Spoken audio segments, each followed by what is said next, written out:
تو اس وقت جب تک ٹھیک ہے، بہت بہت شکریہ اندلیپ عباس صاحبہ، پلون صاحبہ اور عظمہ بخاری صاحبہ. اب لیتے ہیں بریک کے بعد ہم بات کریں گے. ایک نیا آرڈیننس آیا ہے حکومت کی جانب سے جس سے کراچی کے لوگ اور ماہی گیر بہت پریشان ہے. کیا غیر آئینی ہے؟ اس پہ بھی سوال کریں گے بریک کے بعد.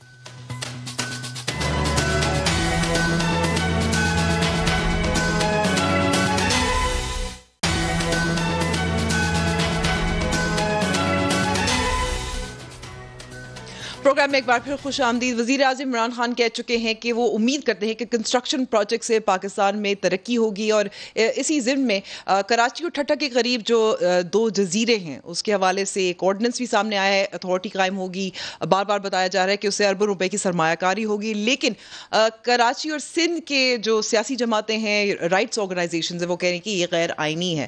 اس کے حوالے سے ہم بات کریں گے عبد المعز جعفری سے، وکیل بھی ہیں اور سما ٹی وی کے اینکر بھی ہیں. محمد علی شاہ صاحب جو پاکستان فشر فوک فورم کے سربراہ ہیں. سب سے پہلے جعفری صاحب آپ سے جاننا چاہوں گی، کیا یہ جو آرڈیننس آیا ہے جو ایک اتھارٹی قائم کر رہا ہے ان جزیروں کے حوالے سے تاکہ کنسٹرکشن پروجیکٹس آگے بڑھے، کیا غیر آئینی ہے؟ جی میرے خیال سے غیر آئینی ہے.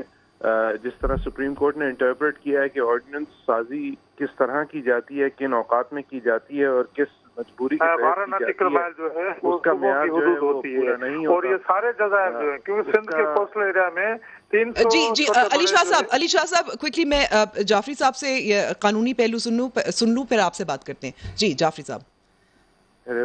جی سوری، یہ بالکل غیر آئینی ہے کیونکہ جو آرڈیننس سازی کا عمل ہے اس کو جس معیار پہ اترنا ہوتا ہے، جس ضرورت کے تحت ہونا ہوتا ہے، جس کو سپریم کورٹ نے عیاں بھی کر دیا ہے، اس کو پورا نہیں کرتے. یہ کون سی ایمرجنسی تھی؟ یہ آئیلینڈز کیا ڈوب رہے تھے؟ ان پہ کیا خدا نخواستہ انڈیا کا قبضہ ہونے والا تھا؟ یہ کیا ضرورت تھی آرڈیننس لانے کی؟ اور پھر آرڈیننس آنے کے بعد جب نیشنل اسمبلی سیشن میں تھی تو نیشنل اسمبلی کے سامنے اس بات کو پیش کیوں نہیں کیا گیا؟ یہ ہمیں کیوں پتہ جب چل رہا ہے جب آپ نے ایکچولی اس کے کمپیٹنٹ اتھارٹی الیکٹ کرنے کا فیصلہ کر لیا ہے اور اس کے آپ ایڈورٹس دے رہے ہیں. اول تو اس طرح غیر آئینی ہے. دویم جس طرح کلیئرلی غیر آئینی ہے وہ آرٹیکل 172 کے تحت 18ویں ترمیم کے بعد ایک واضح ترمیم ہوئی تھی جس کے تحت ٹیریٹوریل واٹرز جو ہیں وہ ایک صوبے کی ڈومین ہو گئے تھے اور کانٹیننٹل شیلف وفاق کی ڈومین رہ گئے تھے. اچھا، یہ کلیئرلی صوبے کی ڈومین کے اندر آئیلینڈ ہیں. ٹھیک ہے جعفری صاحب میں آپ کو روکتی ہوں کیونکہ وقت میرے پاس تھوڑا رہ گیا. علی شاہ صاحب آپ پاکستان فشر فوک فورم کے سربراہ بھی ہیں، جوائنٹ ایکشن کمیٹی کے بھی سربراہ ہیں. کس طرح سے مذمت کریں گے، کس طرح سے چیلنج کریں گے اور کتنے ماہی گیر متاثر ہوں گے؟ جی پہلی بات یہ کہ سندھ کے میں جو ہے 300 سے زیادہ چھوٹے بڑے جزائر ہیں اور ان تمام جزائر پر جو ہے نا وہ کوئی 25 لاکھ ماہی گیر جو ہے ان کا روزگار جو ہے منحصر ہے. صرف یہ 2 جو جزائر ہیں ڈنگی اور بنڈار جس پر جو ابھی آرڈیننس کے تحت آرڈیننس میں بھی اس کا نام ذکر ہے اس پر جو ہے نا وہ سب سے پہلے شہر بنانے جا رہے ہیں. اس سے جو ہے صرف ٹھٹہ اور کراچی کے 8 لاکھ ماہی گیر جو ہے اپنے تاریخی روزگار سے بے دخل ہو جائیں گے. اس کے علاوہ میرین لائف ڈسٹرب ہو جائے گی، یہاں پر فشنگ گراؤنڈز ہیں وہ سارے تباہ ہو جائیں گے. مینگروز کے جنگلات جو مچھلیوں کی نرسریاں ہیں اور قدرتی آفتوں سے ہمارے لیے جو سیف گارڈ کا کام کرتے ہیں وہ سارے تباہ ہو جائیں گے. تو یہ وفاق کا جو عمل ہے ایک تو جو ہے میں سمجھتا ہوں کہ یہ صوبے کی وحدت پر بھی حملہ ہے، مائیگروں کے روزگار پر بھی جو ہے حملہ ہے، میرین لائف اور میرین ایکولوجی پر بھی جو ہے حملہ ہے. ٹھیک ہے، اللہ عمل تیار کر رہے ہیں. بہت بہت شکریہ محمد عبد المعز جعفری صاحب. پروگرام کا وقت یہاں ختم ہوا ہے اور یہ میرا آج آخری پروگرام ہے. سما ٹی وی کے ساتھ سفر میرا اختتام کو پہنچا ہے. بہت بہت شکریہ دیکھنے کا، سپورٹ کرنے کا اور تنقید بھی کرنے کا. خدا حافظ.